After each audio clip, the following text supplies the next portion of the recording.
ഓം നമോ നാരായണായ. ഓം ശ്രീ ഗുരുഭ്യോ നമഃ. ദശകം 17, ധ്രുവചരിതം, ശ്ലോകം 7.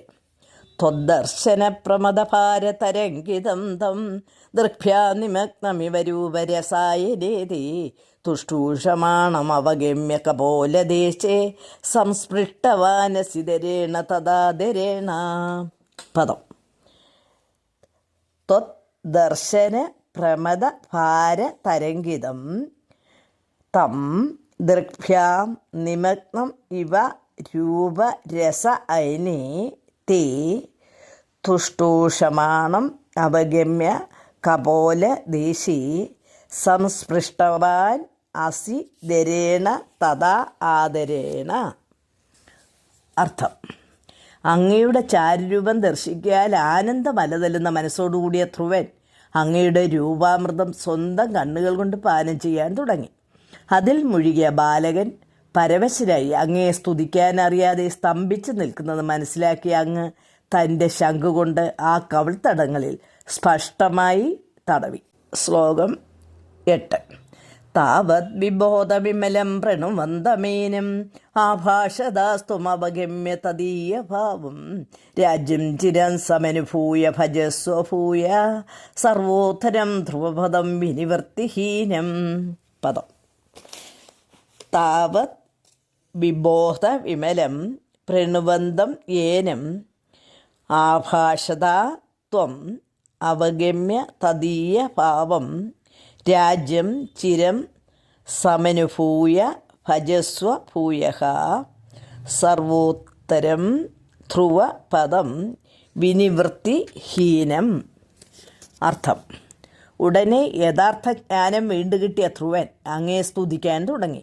അവൻ്റെ ഇംഗിതം മനസ്സിലാക്കി അങ്ങ് അരുളി ചെയ്തു: ഹേ ധ്രുവ, മടങ്ങിപ്പോയി വളരെ കാലം രാജ്യപരിപാലനം ചെയ്തതിന് ശേഷം പുനരാവർത്തിയില്ലാത്തതും സർവോത്തമവുമായ പരമപദം നേടുക.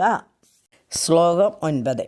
ഇത്യോചുഷിത്വൈ ഗതേന്ദ്രമദനോസൗ ആനന്ദിതാഖിലജനോ നഗരീമുപേദഃ രേമേ ചിരം ഭവതനുഗ്രഹപൂർണകാമ താദേ ഗതേ ജവനമാതൃതരാജ്യഭാരഃ. പദം. ഇതി ഊചുഷി ത്വയി ഗതേ നൃപനന്ദനഃ അസൗ ആനന്ദിത അഖില ജന നഗരീം ഉപേദഃ രേമേ ചിരം ഭവത് അനുഗ്രഹ പൂർണകാമഃ താദേ ഗതേ ച വനം ആദൃത രാജ്യഭാരഃ.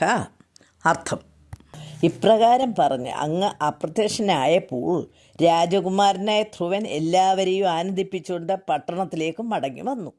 ഭഗവാന്റെ അനുഗ്രഹത്താൽ ആഗ്രഹങ്ങളെല്ലാം നിറവേറ്റപ്പെട്ട് ധ്രുവൻ പിതാവായ ഉത്താനപാദൻ തപസ്സിനു വേണ്ടി വനത്തിലേക്ക് പോയപ്പോൾ വിധി പോലെ രാജ്യം ഭരിച്ച് ചിരകാലം വാണു. ശ്ലോകം 10.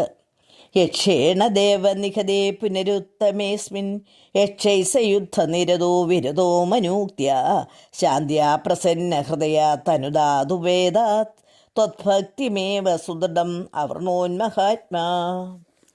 പദം. യക്ഷേണ ദേവ നിഹതേ പുനഃ ഉത്തമേ അസ്മിൻ യക്ഷൈ സ യുദ്ധനിരതഃ വിരത മനൂക്ത്യ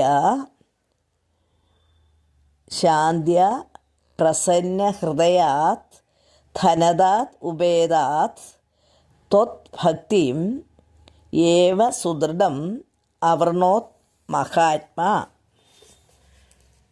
അർത്ഥം: അല്ലയോ ദേവ, പിന്നീട് ഒരു യക്ഷൻ ഉത്തമനെ നിഗ്രഹിച്ചപ്പോൾ ധ്രുവൻ യക്ഷന്മാരോട് യുദ്ധം ചെയ്യാൻ ഒരുങ്ങിയെങ്കിലും മനുവിൻ്റെ വാക്കുകൾ ആദരിച്ചുകൊണ്ട് പിൻവാങ്ങി. ഈ മനസംയമനം മൂലം പ്രസന്നനായ വൈശ്രവണൻ അരികിൽ വന്നെങ്കിലും മഹാത്മാവായ ധ്രുവൻ അങ്ങയിൽ ദൃഢമായ ഭക്തിയെയാണ് അദ്ദേഹത്തിൽ നിന്നും വരമായി സ്വീകരിച്ചത്. ശ്ലോകം 11. അന്തേ ഭവത് പുരുഷനീതവിമാനയാദോ മാത്രാ സമം ധ്രുവപദേ മുദിതോയമാസ്തേ ഏവം സ്വഭൃത്യജനപാലനലോലധീസ്ത്വം വാതാലയാദിപനിരുന്തി മമാമയൗഹാൻ. സർവത്ര ഗോവിന്ദ നാമസങ്കീർത്തനം. ഗോവിന്ദ ഗോവിന്ദ. പദം അന്തേ ഭവത് പുരുഷ നീത വിമാനയാതഃ മാത്രാ സമം ധ്രുവപദേ മുദിത അയം ആസ്തേ ഏവം സ്വഭൃത്യ ജനപാലനലോലധീഃ ത്വം വാദ ആലയ അധിപ നിരുന്തി മമ ആമയ ഓഘാൻ. അർത്ഥം: അന്ത്യകാലത്ത് അങ്ങയുടെ ദാസന്മാർ കൊണ്ടുവന്ന വിമാനത്തിൽ സ്വന്തം മാതാവിനോടൊത്ത് യാത്ര ചെയ്ത ധ്രുവൻ ഇന്നും അതേപടി ആനന്ദത്തോടുകൂടി ധ്രുവലോകത്തിൽ പ്രശോഭിക്കുന്നു. സ്വന്തം ഭക്തജനങ്ങളെ പരിപാലിക്കുന്നതിൽ തൽപരനായ ഹേ ഗുരുവായൂരപ്പ, എൻ്റെ രോഗങ്ങളെ നശിപ്പിക്കണമേ. സർവത്ര ഗോവിന്ദ നാമസങ്കീർത്തനം. ഗോവിന്ദ ഗോവിന്ദ. നിർത്തട്ടെ. ഹരി ഓം തത്സത്.